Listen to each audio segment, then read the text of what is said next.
Hello, you evil, evil anti-fems.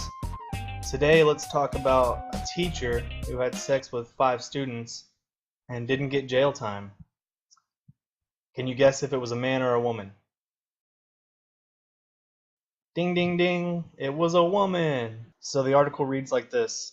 Marquita Alston pleaded guilty to 5 counts of statutory rape at the Pearl Con Entertainment Magnet High School in Nashville, Tennessee. She was given 5 years probation and ordered to sign the sex offender register. The Metropolitan Nashville Police Department said its sex crimes unit started investigating Miss Alston in November 2014. It concluded she had performed sex acts on 5 different pupils between September and November 2014. Some of these acts took place on school property, according to officials. Now, this is similar to that Brock Turner incident in the way that the person who committed the act went free. But of course, why aren't feminists talking about stuff like this? Like, me and PriorityPod covered 2 deaf women who got out no prison time after they had sex with a child until he was 14 or 15.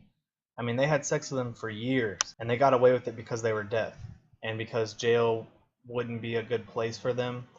And we also have this, which is women talking about other women, I guess, or themselves, should not have to go to prison. See, now here's the hypocrisy of feminists. They say Brock should have gone to jail. He shouldn't have gotten probation or whatever. But these women, they don't talk about the women who are the women who have sex with their students. And then they say women shouldn't go to jail for anything, ever. So what kind of mental gymnastics do you have to do to say that Brock Turner should go to prison, but not this woman? So we hear feminists give lip service to, yes, men get raped too, but then they say women shouldn't get jail time for anything. So let's go ahead and read this article, because I'm starting to get pissed. As of 2010, there were around 205,000 women in prison in the United States, and 1 million more under some kind of criminal justice supervision, counting those on probation and parole. But would the country benefit from not incarcerating women at all? Ever? What a great question. Oh my God. Anyway, I took a poll, and so let's look at the poll. I asked on Twitter, should women receive jail time for anything, ever? And 100% said yes. One person said yes, so at least we got one smart person in the world. Okay, let's get back to the article. That argument, while it's sure to drive men's rights activists and fans of the penal system into a crimson-faced rage, was put forth with surprising persuasiveness in the Washington Post today by Patricia O'Brien, an associate professor at the Jane Addams College of Social Work at University of Illinois at Chicago. I never saw the article, but I want to know who it persuaded, because those people are idiots. And men's rights activists and fans of the penal code are not the only ones who's going to get drove into a frenzy. It's going to be everyone, because we see things like the Brock Turner thing where y'all all jump on the bandwagon and say, oh, he only got 6 months or 3 months and then he got probation, blah, blah, blah, blah. And then we have this woman who raped 5 boys and y'all don't say shit. That's why it drives us crazy, because women deserve jail. Everyone should be treated equal under the law. No one is better than anyone under the law. So O'Brien writes that some members of Britain's House of Lords are advocating that the UK do just that. Stop imprisoning women. Full stop. It's a move mainly supported by the House's female members, including Baroness Jean Corsten, who in 2007 put out a report on the ways that English women are made especially vulnerable by the penal system. She didn't exactly argue that no woman should be in prison, but pointed out that in a system designed by and mostly stocked with men, women's needs weren't really being considered. Well, when you're in prison, most people's needs aren't really considered, and I'm pretty sure the needs you're talking about are wants. They're not exactly needs. A lot of needs are sort of met in prison. Yeah, it's not great, but that's because it's prison. You're being punished. It's a punishment.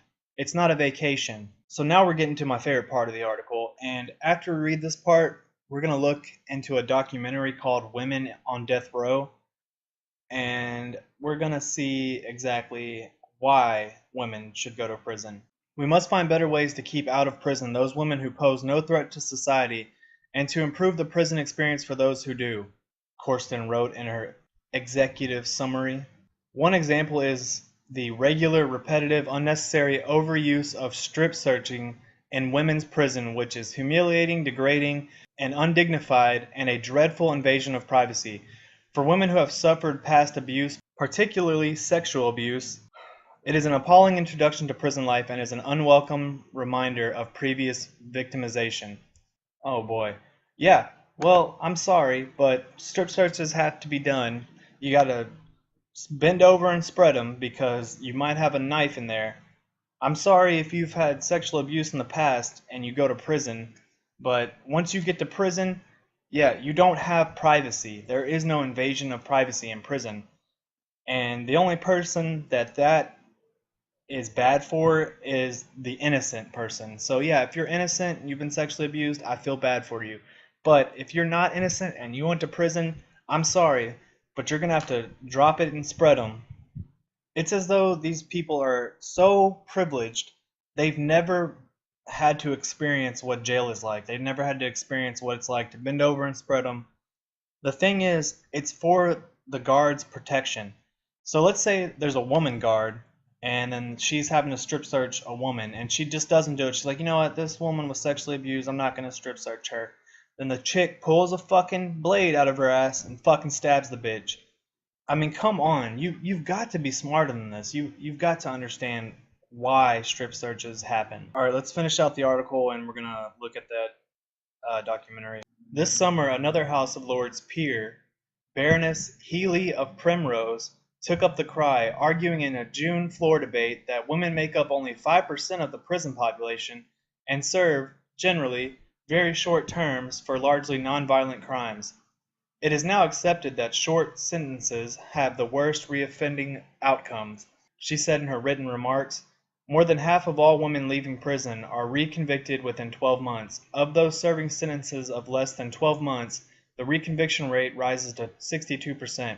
She argued that fewer custodial sentences, the kind where you get locked up, and more community-based rehabilitation would save money as well as allow women to make their amends to society without disrupting the lives of the families. 6 out of 10 women in prison in UK have dependent children. Yes, of course, affects women more. The punishment of going to jail is, it's so bad for women. It's made for men. That's why it should only be men. And it disrupts the family, especially whenever women have dependent children. Well, you go to prison, you're going to lose custody of your child. It's either the child's going to have to live with someone else, or it's going to have to go into the adoption agency or something. But let's take a look at that documentary now. Sorry, I just put some gum in. They stood trial for murder. Oh my god, that's so terrible. They stood trial for murder, but they're women. They shouldn't go to prison. They shouldn't have to stand trial. They're incompetent because they're women. More than likely, whoever they killed deserved it. Cold-bloodedness was perhaps the most disturbing aspect to me. Well, that's only because you're a woman hater. Never dreamed I would be found guilty because I didn't have Norman killed. And was sentenced to death. I didn't want to be electrocuted. That was a pretty hard thing to swallow. Yeah, I'm sure most people don't want to be electrocuted. I mean, this woman seems so intelligent that she definitely does not deserve death row. She needs to be the president. I mean, that was a hard pill to swallow. My goodness. Why would they kill this woman? I mean, she obviously didn't kill anyone because she said she didn't. And, I mean, her intelligence level must be off the chart. She needs to be president. Fuck Hillary. Let's get this woman.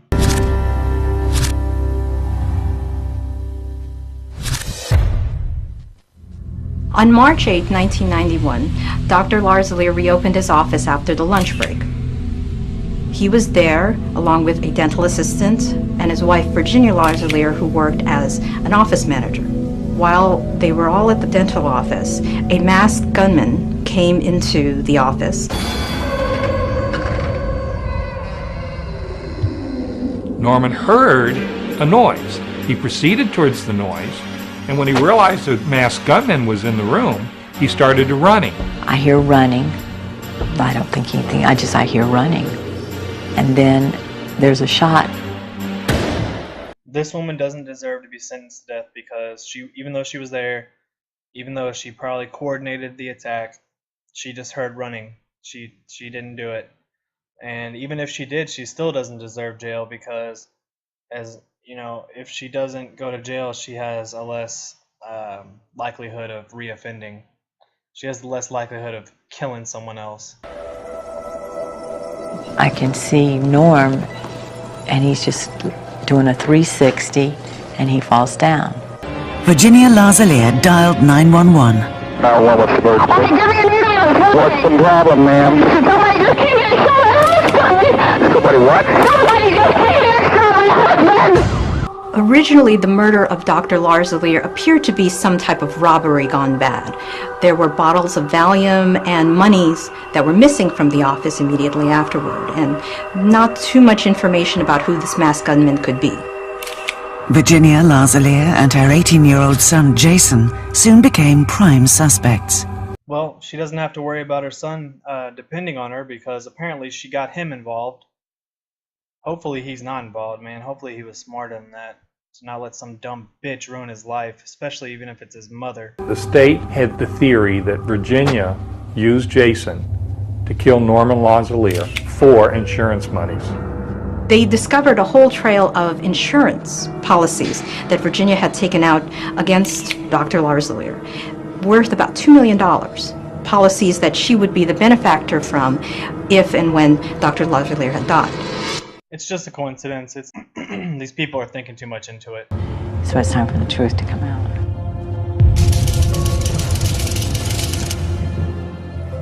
According to Virginia, by the mid-1950s, the family from Lake Wales in Florida was harboring a dark secret. My dad was a pedophile. Of course he was. Of course. Her dad was a pedophile, so it's okay that she murdered her husband for money.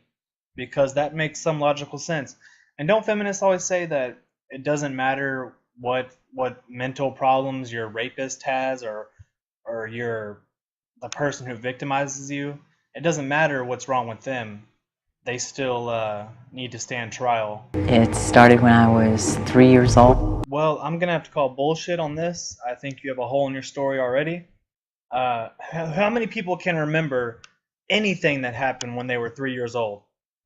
I mean, maybe because if this did actually happen, it was traumatic or something. Maybe I can say that she could have remembered this shit, and if it kept going on, if it actually did happen. But seriously, no one remembers their childhood at the age of 3.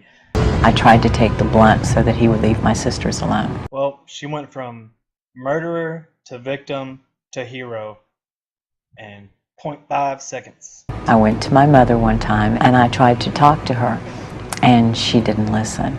Well, maybe that's because you were 3 years old and you couldn't speak complete sentences yet, or at least rational sentences. Mom, goop, Dad, touch my booty hole. I'm sorry, I know. Oh, man. She just brushed it off. My mother was molested as a child all the way until she moved out of the house. From very early on, I was aware of what her dad had done because he had molested me as well as a child. Well, that just proves that you have an unfit mother, because if she was molested from a child, why would she ever let you around that person? If I had a child and I was molested by my dad, which I have never been molested by my dad's fucking awesome, I would never ever have my child around my dad. Fuck me. God damn. So I was very aware of what she had gone through because I had that sense of fear whenever we would go anywhere near him. Virginia's life changed when she was still at school and she met Harry Mathis, a serviceman. I married him before I even graduated high school, probably to get away from the house. As soon as I married Harry, it was a power tool. It was freedom. Oh yeah, I can bet he was a tool. He was your tool to... I want to go back to my point earlier. I want to know how her dad molesting her is somehow makes it okay that she murdered her husband. How do those things mesh? How does that work? And would that work for men? if I were to go, like, I got a wife and I killed her, and later I was like, well, my mom molested me as a child, so it's okay that I murdered my wife. She had $2 million and I needed it. Harry had a horrible temper, and he also had a horrible jealous streak. Oh, here we go. Adding more to the defense. Harry was a man. He's a bad man. I'm a victim. I'm a woman. Fuck me, man. This shit is so fucking bullshit. So if I went to the store, I was to be back in 5 minutes. If I went anywhere, I was to call. And he had a right, because I wasn't faithful, so he had a right to be jealous. On the night of the 21st of April 1975, an unidentified man took 4 shots at Harry Mathis when he stopped to help a stranded motorist. Man, you must be the most unlucky woman in the world. The most unluckiest woman in the world, because all of your husbands, just bad shit happens to them. Just coincidences, though. Harry would later tell a reporter at the Orlando Sentinel that he thought Virginia was behind the shooting. No, he was mistaken. He's just paranoid. And see, this is where men make the mistake. Why would you stay with this woman if you thought she tried to murder you? Hopefully he did leave her. Or something, moved out. But no charges were ever filed. Not long after, the couple split up. So I was 24 when we broke up, and I was a single mom. I went to work in the phosphate mines as a maintenance. There were more brushes with the law. Virginia was caught embezzling thousands of dollars from several of her employers and relatives. Oh, no, this woman's totally innocent. She didn't kill nobody. But Virginia's manipulative nature went beyond business. On a stormy night in 1982, she encountered a Florida state trooper. It was raining,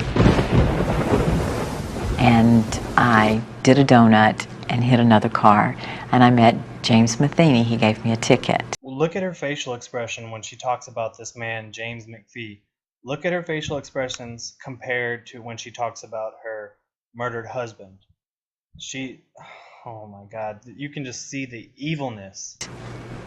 Called me that night to ask me out. We went out. We got married a couple weeks later, and as soon as the ticket was removed from my license, we got a divorce. I was just using him. Wow, I don't even have words for that. That explains so much. I was just using him. Women's vagina is the most powerful tool in this fucking world. So that I didn't have a ticket on my driver's license. Then Virginia met Dr. Norman Lazalier, a likable young dentist. I was working at a construction job site in New Smyrna Beach and broke a tooth. Norman had just opened a practice in a strip mall on the Causeway. For the first time in my life, I had a best friend. We could talk about anything, we could share anything. We had no secrets. I told him all about my childhood, he told me about his. And that's when I planned to murder him. Alright, this is getting long. I'm definitely going to make a part 2 of this. We're going to finish up watching this documentary because I believe there is another woman that's involved in this documentary who's sitting on death row. The woman I said that should be president. Thank you for watching. Later.